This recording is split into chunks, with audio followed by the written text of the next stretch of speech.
अस्सलामुअलैकुम, वेलकम आप सभी का इस नई वीडियो में। तो जैसे आप सभी को पता है कि जेके बोपी बीएससी नर्सिंग, बीएससी पैरामेडिकल और BSc technology courses round 1 counselling का जो प्रोसेस हमारा है वो कंप्लीट हो चुका है।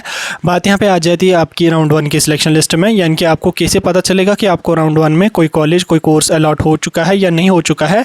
तो वो कैसे पता चलेगा और कब तक आपकी लिस्ट आ जाएगी, एडमिशन्स के लिए आपको कितना टाइम दिया जाएगा और उसके अलावा राउंड 2 काउंसलिंग का आपका कब तक हो जाएगा।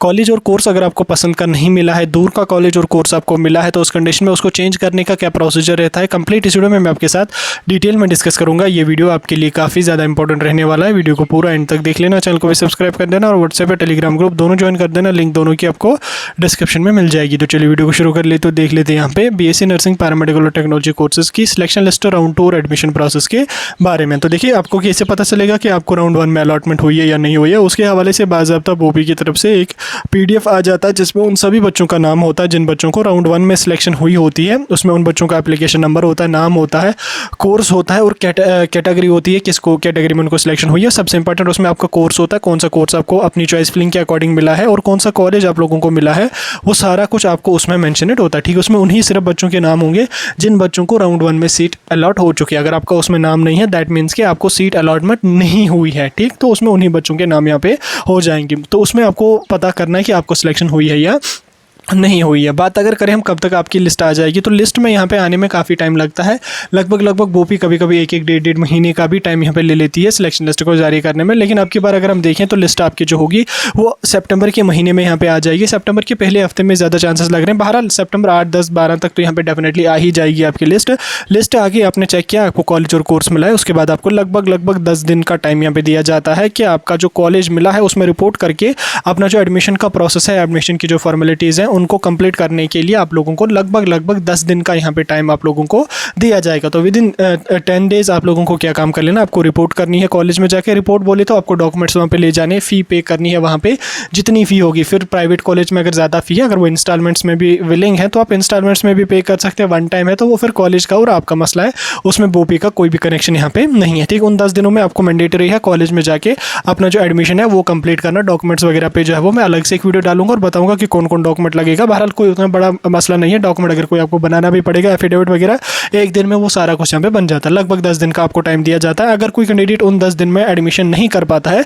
तो उस कंडीशन में उसकी सीट कैंसिल हो जाती है और वो राउंड 2 के लिए भी एलिजिबल यहाँ पे नहीं होता। इस बात को अपने दिमाग में आप लोग बिठा के रख लो। बात अगर करें हम उन बच्चों की जिनको यहाँ पे राउंड 1 में सीट अलॉट हो जाएगी, तो उसको कॉलेज अगर पसंद का नहीं मिला है, कोर्स अगर उसको पसंद का नहीं मिला है, तो उस कंडीशन में उसको क्या काम कर लेना है, क्या उसको एडमिशन करना है या वो कोर्स चेंज करना, क्या कुछ प्रोसीजर रहेगा, इसको हम देखने की कोशिश करेंगे। देखिए फॉर एग्जाम्पल अगर कोई कैंडिडेट है जिसने जम्मू के भी कॉलेजेस रखे, कश्मीर के भी कॉलेजेस रखे, लेकिन उसको अपनी परसेंटेज या किसी भी इशू के कारण उसको जो है वो जम्मू का ही कॉलेज अलॉट हुआ राउंड 1 में, तो उस कंडीशन में उसको क्या काम कर लेना है, वहाँ पे मतलब उसको तो जाने का अगर इंटरेस्ट नहीं, वो चाहता है कि मुझे कश्मीर में कोई कॉलेज मिले, तो उस कंडीशन में उसको वो सीट छोड़नी नहीं है। उसको वहाँ पे एडमिशन करना, डॉक्यूमेंट वेरीफाई करवाना, फ़ी पे करना, वो कंपलसरी है। ठीक, उसको करना ही पड़ेगा।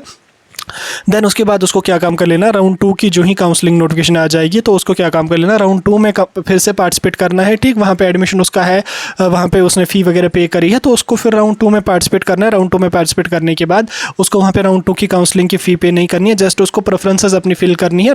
जो ही आप वो प्रेफरेंस फिल करेगा उसमें उनको उसी वही प्रेफरेंसेस डालनी है जिस कॉलेज में वो जाने का इंटरेस्ट रख रहा है, उस कॉलेज को छोड़ के।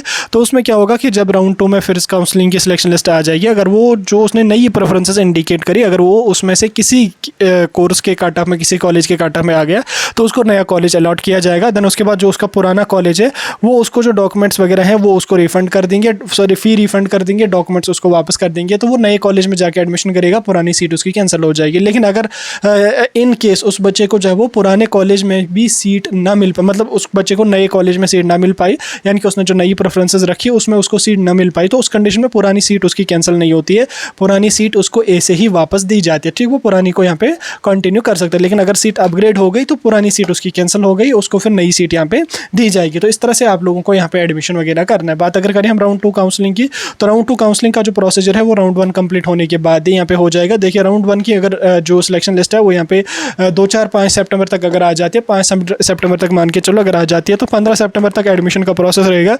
2 दिन के अंदर कॉलेजेस को जो है वो सबमिट करना है कि कितनी हमारे पास सीट्स वैकेंट है। देन उसके बाद वो सितंबर के लगभग 20-22 सितंबर के बाद ही यहाँ पे होने के चांसेस आप लोगों के रहेंगे। ठीक, हाँ अगर सिलेक्शन लिस्ट मान को आप मान के ऐसे चलो कि सिलेक्शन लिस्ट जिस दिन आ गई उसके 10 दिन तक एडमिशन का प्रोसेस चलेगा। 10 दिन के बाद 2 दिन में जो वो कॉलेजेस सबमिट करते हैं वैकेंट सीट्स के बारे में, देन उसके बाद वो भी डिसाइड कर लेगी कि काउंसलिंग करना जो है वो ज़रूरी है या नहीं है, सीट्स वैकेंट है हमारे पास या नहीं है। तो वैसे यहाँ पे आप लोगों का हो जाएगा। सितंबर के महीने में शायद आपका राउंड 2 काउंसलिंग का हो जाएगा। बाकी फिर बोपी तक है वो करेंगे या नहीं करेंगे, सीट्स किस हिसाब से वैकेंट रहेंगे वो भी तो अभी पता नहीं है। जब कुछ इन्फॉर्मेशन वहाँ से मिलेगी मैं आपको बताऊँगा। फिलहाल के लिए जो थोड़ी सी इन्फॉर्मेशन थी मैंने आपको समझा दी। कोई डाउट होगा मुझे कमेंट सेक्शन में पूछ सकते हैं।